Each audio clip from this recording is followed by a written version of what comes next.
কংগ্রেস দলের মালিক রাহুল গান্ধী আজকাল সব সার্টিফাইড ভোট চোরেদের পাশে বসিয়ে ভোট চুরি জিগির তুলছেন। এই নাটকবাজির কারণ আছে। তারা বুঝতে পারছেন যে পুরনো কায়দায় ভোট চুরি এবার আর অত সহজ হবে না বা একদমই করা যাবে না। অতএব বিরোধ করো, চেঁচিয়ে বাজার গরম করো। কিন্তু এসব করতে গিয়ে একটা ফাঁদে তারা নিজেরাই পা দিয়ে ফেলেছেন। সাংবাদিকরা এখন খুঁড়তে শুরু করেছে এই ভোট চুরির ইতিহাস, আর সেখানেই বেরিয়ে আসছে রাহুল বাবার বংশের কালো ইতিহাস, কলঙ্কময় ইতিহাস। আমরাও মাধ্যম চ্যানেলে দেখাচ্ছি নেহেরু গান্ধী পরিবারের নানা অপকর্মের কাহিনী। নমস্কার, আমি শুভ্র চট্টোপাধ্যায় আর আপনারা দেখছেন মাধ্যম।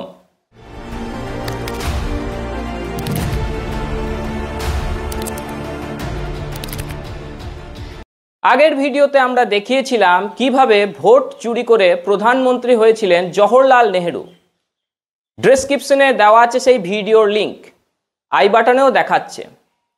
আজকে আমরা আপনাদের দেখাবো কিভাবে ভোটে চুরি করে কারচুপি করে 1952 সালের সাধারণ নির্বাচনে সংবিধান নির্মাতাকে পরাস্ত করা হয়েছিল। মানে ডক্টর বি.আর. আম্বেদকরকে কিভাবে পরাস্ত করেছিল এই জওহরলাল নেহেরু এবং বামপন্থীরা। স্বাধীন ভারতের ইতিহাসে সেটা ছিল এক কলঙ্কময় অধ্যায়। ক্ষমতার লোভ, ক্ষমতার দম্ভ, ক্ষমতাকে কুক্ষিগত করে রাখার প্রয়াস যে কতটা ভয়ঙ্কর হতে পারে তা সেদিন দেখিয়েছিলেন জওহরলাল নেহেরু। মুখ লুকিয়েছিল এখানে গণতন্ত্র। সে সময় দেশে বিরোধী বলতে কেউ ছিল না। 1952 সালে সারা দেশ জুড়ে শুধু কংগ্রেসের একচ্ছত্র আধিপত্য ছিল। একই সঙ্গে এক্ষেত্রে উল্লেখ করা দরকার যে বি.আর. আম্বেদকরকে ভোটে পরাস্ত করতে কংগ্রেসের দোসর হয়েছিল কমিউনিস্ট পার্টি। কমিউনিস্ট পার্টিও সেদিন বি.আর. আম্বেদকরকে ভোটে পরাস্ত করতে কংগ্রেসকে কারচুপি করতে সাহায্য করেছিল। এখন যে কংগ্রেস সিপিএমের জোট আপনারা দেখছেন, এটা কোনো নতুন ঘটনা নয়। এটা যে আজকে হয়েছে তা নয়। এই অনৈতিক জোট স্বাধীনতার পরেও ছিল। কংগ্রেস সিপিএমের যে অনৈতিক জোট আজ রাজ্যে তৃণমূলকে টিকিয়ে রাখতে চায়, তারাই সে সময়ে সংবিধান নির্মাতা বাবা সাহেব আম্বেদকরকে হারিয়েছিল ভোটে কারচুপি করে। বি.আর. আম্বেদকরকে কিভাবে পরাস্ত করেছিল ভোটে কারচুপি করে কংগ্রেস আর কমিউনিস্টরা, এটা জানতে আমাদের সম্পূর্ণ ভিডিওটি দেখুন। আর এ নিয়ে নিজেদের মতামত আপনারা অবশ্যই জানাবেন। আর আমাদের এই চ্যানেলটিকে লাইক এবং সাবস্ক্রাইব করতে একেবারেই ভুলবেন না। 1952 সাল, দেশ স্বাধীন হওয়ার পরে প্রথম সাধারণ নির্বাচন।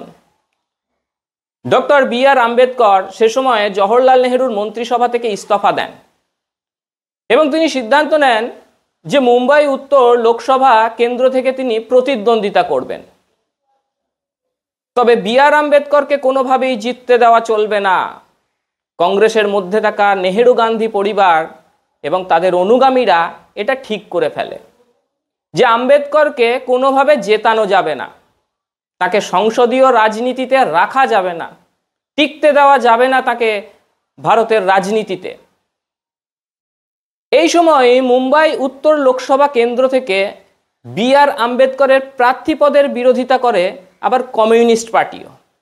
কমিউনিস্ট পার্টি বললে ভুল হবে, দেশদ্রোহী কমিউনিস্ট পার্টি। এবং এর নেতৃত্বে ছিলেন শ্রী অমৃতপাদ ডাঙ্গে।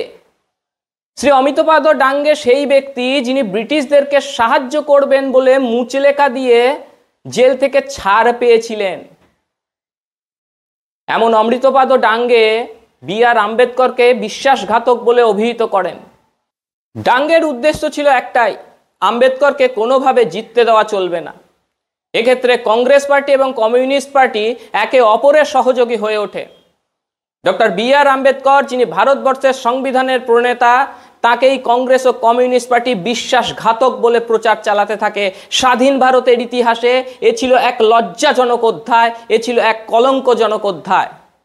1952 সালের মুম্বাই উত্তর লোকসভা কেন্দ্রের নির্বাচনে দিন যত এগিয়ে আসতে থাকে, আম্বেদকরের বিরুদ্ধে ব্যক্তিগত আক্রমণ এবং তার বিরুদ্ধে আক্রোশ ততই বাড়তে থাকে কংগ্রেস এবং কমিউনিস্ট পার্টির। অবস্থা এমন পর্যায়ে পৌঁছায় যে জওহরলাল নেহেরু বি আর আম্বেদকরকে পরাস্ত করতে 2টি জনসভা করেন উত্তর মুম্বাই লোকসভা কেন্দ্রে। ওই জনসভাগুলো চলাকালীন কংগ্রেসের দোসর মানে কংগ্রেসের সহযোগী দেশদ্রোহী কমিউনিস্ট পার্টির নেতা শ্রী অমৃতপাদ ডাঙ্গে আবার লিফলেট বিলি শুরু করেন আম্বেদকরের বিরুদ্ধে, এবং সেখানে কোনো যুক্তি, তথ্য বা ঘটনা কিছু ছিল না, ছিল শুধু ব্যক্তি আক্রমণ, কুৎসা এবং আম্বেদকরকে বিশ্বাসঘাতক প্রমাণ করার চেষ্টা। এই আবহে মুম্বাই উত্তর লোকসভা কেন্দ্রে ভোট হয়, আর সেই ভোটে ব্যাপকভাবে কারচুপি এবং রিগিংয়ের অভিযোগ ওঠে। আম্বেদকরকে হারাতে কংগ্রেসের কর্মীরা একেবারে নীচ রাজনীতির পরিচয় দেন এবং ভোটে কারচুপি করেন। আজ যারা রাহুল গান্ধীর নেতৃত্বে ভোট চুরির নাটক করছেন, মনে রাখা দরকার সেদিন সেই রাহুল গান্ধীর পূর্বপুরুষ জওহরলাল নেহেরু ভোট চুরি করেছিলেন। নির্বাচনের ফলাফল সামনে আসতে দেখা যায় ডক্টর বি আর আম্বেদকর মাত্র 14,000 ভোটে পরাস্ত হয়েছেন, অথচ ওই নির্বাচনে 78,000 ভোটকে বাতিল ঘোষণা করা হয়েছে। তখন ইভিএম ছিল না, ব্যালটের মাধ্যমে ভোট হতো। গোটা দেশে তখন কংগ্রেসের একচ্ছত্র আধিপত্য, আর কংগ্রেসকে সাহায্য করত কমিউনিস্ট পার্টির এজেন্টরা। বাবা সাহেব আম্বেদকরের জীবনীকার ধনঞ্জয় কীর তার গ্রন্থ ডক্টর বাবা সাহেব আম্বেদকরের গোটা ঘটনার বিশদ বর্ণনা দিয়েছেন। সেখানে তুলে ধরেছেন কিভাবে কমিউনিস্ট এবং কংগ্রেসিরা উঠে পড়ে লেগেছিল আম্বেদকরকে হারাতে। ধনঞ্জয় কীর লেখেন তিনি হতবাক হয়ে গিয়েছিলেন এই ঘটনা দেখে, যে কিভাবে সংবিধান নির্মাতাকে হারানো হচ্ছে নির্বাচনে কারচুপি করে। নির্বাচনের ফল প্রকাশের পর আম্বেদকর নিজে কারচুপির অভিযোগ তোলেন এবং তদন্তের দাবি জানান। জয়প্রকাশ নারায়ণ, একদা কংগ্রেসের নেতা, যার আন্দোলনকে সামাল দিতে না পেরে ইন্দিরা গান্ধী জরুরি অবস্থা পর্যন্ত জারি করেছিলেন, তিনিও এই ঘটনায় আম্বেদকরের পাশে দাঁড়ান এবং আম্বেদকরের বিবৃতিকে সমর্থন করেন। তিনি বলেন যে হ্যাঁ, কারচুপি হয়েছে এবং নির্বাচন স্বচ্ছ হয়নি।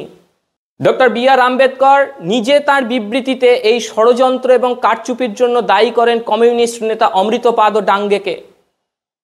আমেরিকান লেখিকা গেইল ওমভেট তার লেখা বই Ambedkar towards an enlightened India, এখানে তিনি লিখছেন যে কিভাবে বাবা সাহেব আম্বেদকরকে কারচুপি করে ভোটে পরাস্ত করা হয়। তিনি লেখেন, স্বাধীন ভারতের প্রথম নির্বাচনেই আম্বেদকর ছিলেন ভোট জালিয়াতি শিকার।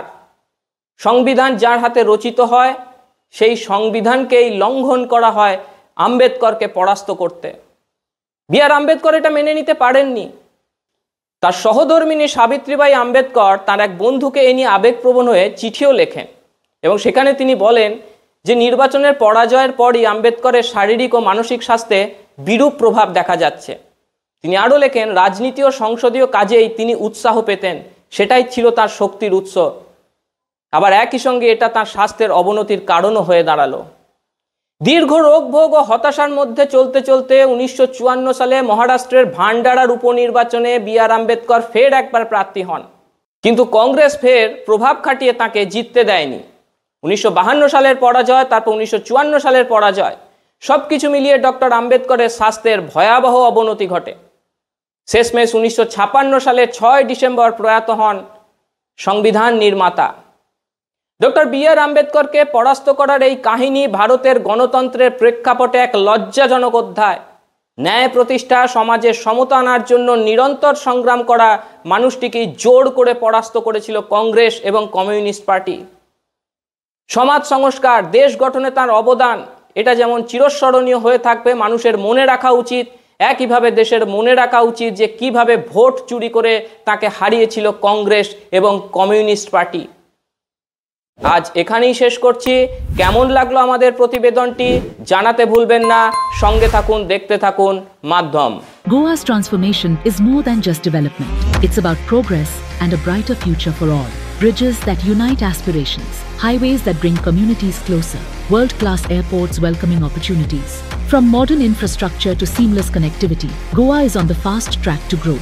Under the decisive leadership of Prime Minister Narendra Modi and Chief Minister Dr. Pramod Sawant, the double-engine Sarkar is driving Goa towards Vikasit Bharat 2047, a future of prosperity, innovation and limitless possibilities.